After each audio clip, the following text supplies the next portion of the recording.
The impediment to action advances action. What stands in the way becomes the way. A quote from Marcus Aurelius. The Meditators. Or some random podcast. Man, the obstacle is the way. That's actually the summarization that Ryan Holiday gives to that quote from Marcus Aurelius's Meditations.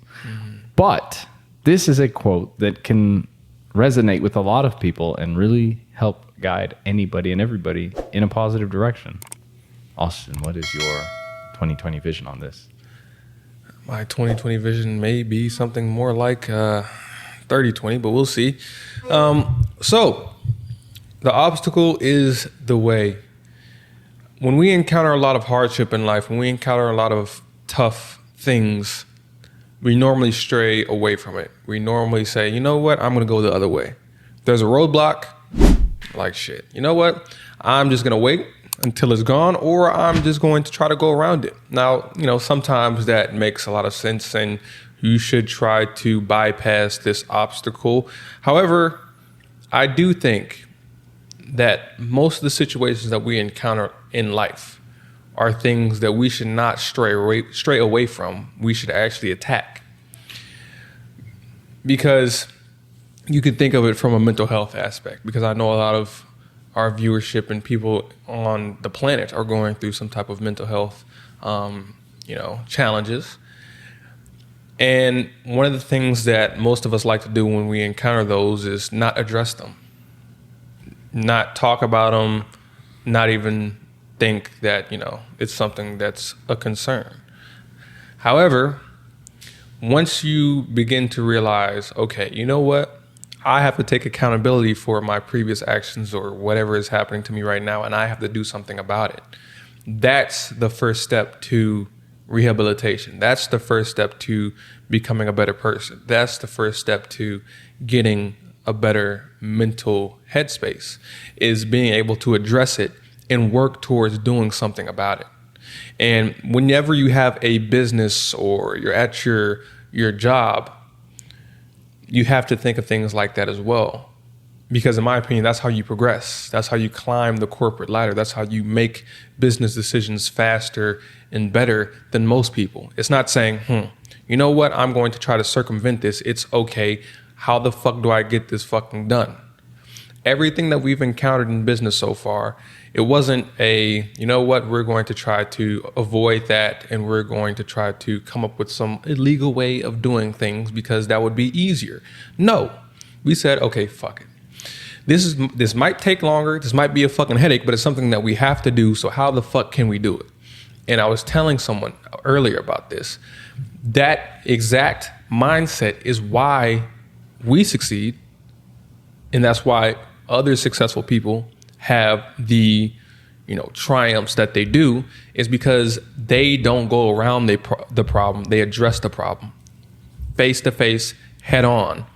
And when the 5% of people on the planet do that, like us, like you hopefully watching, like those successful people, then they're able to get the things that the other 95% of the planet won't get or can't get, because the other 95% is not willing to do the things that the 5% is willing to do. And the 5% are willing to face that obstacle head on and view the obstacle as the way to success, as opposed to a interference to their success and trying to divert their attention and divert their efforts away from it.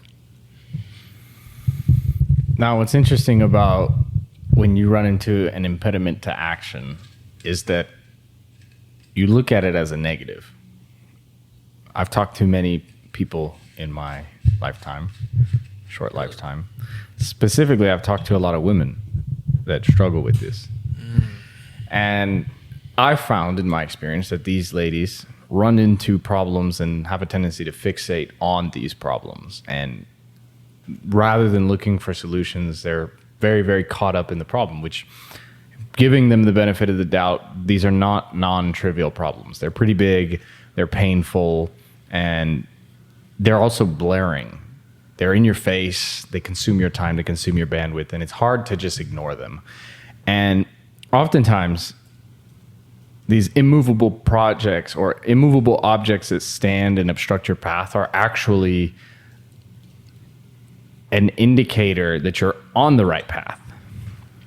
If something's barring you from your success and you have to become creative or even use that bar to increase your ability to perform in a certain field, then you're clearly gaining an advantageous skill and ability that other people don't have. I'll give you an example. People such as Austin that have very, very long muscles have to work harder to visually see the size of their muscles as opposed to somebody who's shorter. It's well known that powerlifters with shorter limbs generally have faster progression. I'm not saying they're stronger, but generally they have faster progression. Why? Because their bar path has a lot less area or length to travel. So clearly, if you see somebody who's taller, has longer insertion points and longer muscles, but they have more muscle than you, it's only indicative of one thing. To a degree, they've worked harder than you. That could have been an obstacle.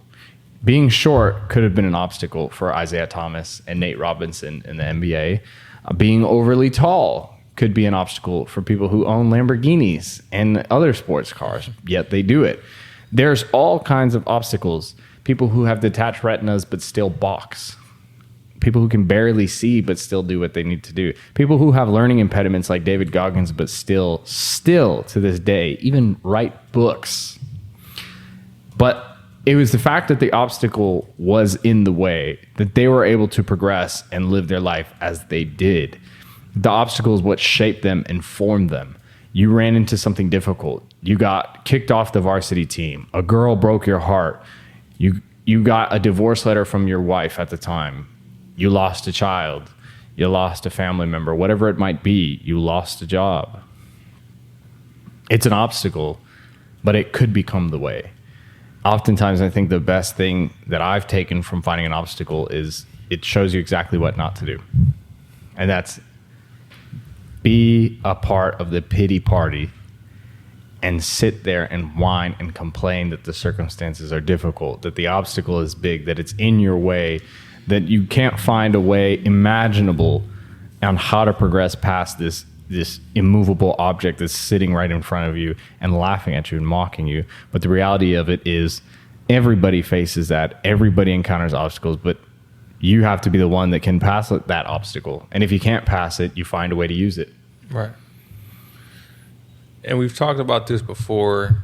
You just brought it up, and we've talked about it on a previous podcast. The unstoppable force meeting the immovable object.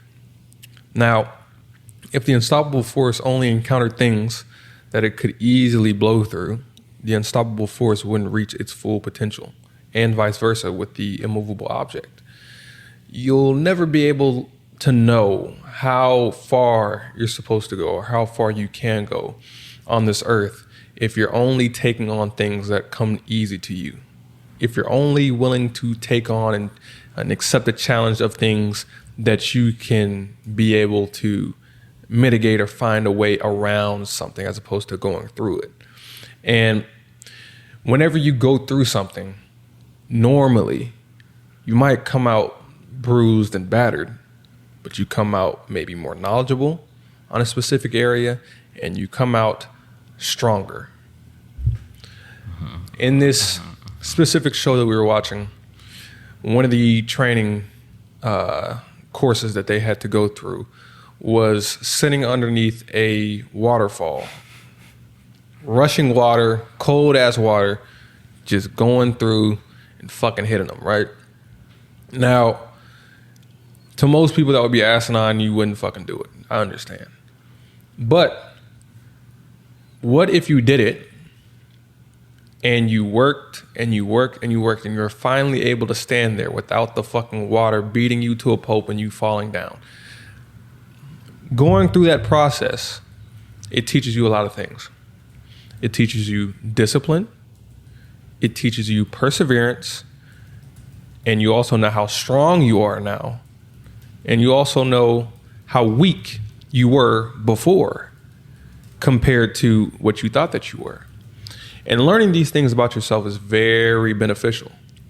Because if you know that through the wildest circumstances that you can persevere, through the wildest circumstances, you'll still maintain the discipline that you already had or that you always had. The wildest circumstances that you can build your strength, and through the wildest circumstances, one time or another, you are weak, but you are willing to persevere, to build that strength and become strong. You can get through anything, in my opinion. But the only way to find those things out about yourself, the only way to improve those things, the only way to have any success in growing those attributes is by putting yourself through tough situations. And again, a lot of people shy away from them, but if you take them head on, you're willing to do the things that most people aren't, once again, and you get the things like the strength, the knowledge, the power that most people get. I mean, most people don't get. And it's not because it was an overnight success. And to me, that's one of the best things about it is, if you do this shit, it's not going to be an overnight success. But that also is what makes your discipline and perseverance way better than most people. And it also separates the ability for most people to come and, chase you down and accomplish the same thing that you're able to accomplish and take your share of the fucking portion. Because it's so difficult to do this shit. So if you get through these difficult times, you've done things that most people can't do. And you've built that gap between you and most people, which for most people and for most of their lifetimes, they will never be able to circumvent because they don't have that stuff that you have, that you built to be able to have, because they weren't able to put in the work. They weren't willing to put in the work, but you were. And that's because you decided to be an unstoppable force that took on an immovable object to test the limits that you or society has set upon yourself, to see if they were true or not, and to see if that immovable object was actually immovable. Because who knows? Some things that you might think are impossible, sometimes the objects that you think are immovable turn out to be a facade. But you never know unless you try and blow through them. And if you want to reach your full potential, these obstacles that you encounter are the exact way to building the you that you want to be. Everything builds character. Whether it's adding or subtracting to the being that you are is up to how you respond to it. Have you seen Kung Fu Panda, the third one, with the fireworks? Or is that the second one? I think it's the second one, right? Yeah, I think that's the second. Yeah. Mm-hmm. Because the tiger was not the tiger, but tiger was the first one. Yeah, the tiger was the first one. Like the leopard. Yeah, the leopard. Yeah. It was the first one. The second one was the peacock with the fireworks. I think so, yeah. And the third one was the chi guy. Yeah, I don't even see that. The bull. Oh, right. Right. So you remember he was trying to catch like the water or the water droplet and then kind of and at the end he ended up taking the firework and turning it around and redirecting it. Yeah. Or actually a better analogy would be Zuko and Avatar: The Last Airbender, how they have to lightning. Yeah.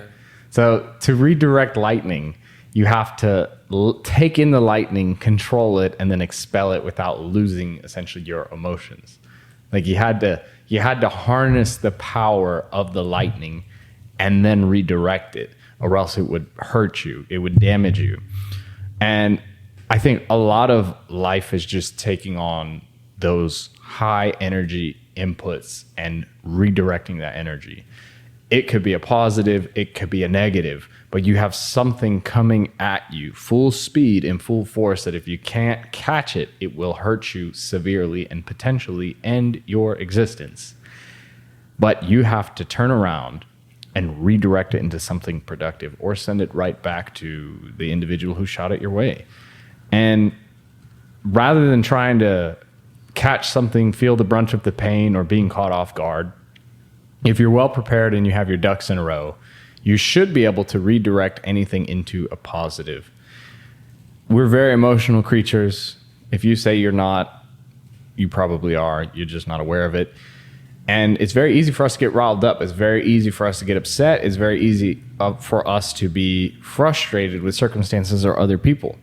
But anger, depression, anxiety, happiness, whatever, all of these emotions and feelings can be directed into something productive.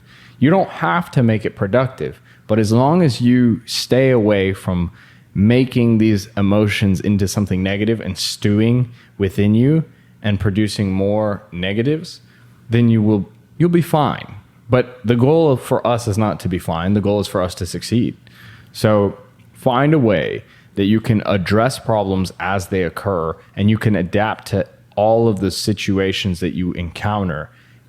And while you are adapting, you're adapting in a manner that is productive, moving you forward and lifting the tide for everybody else around you so that everybody can succeed.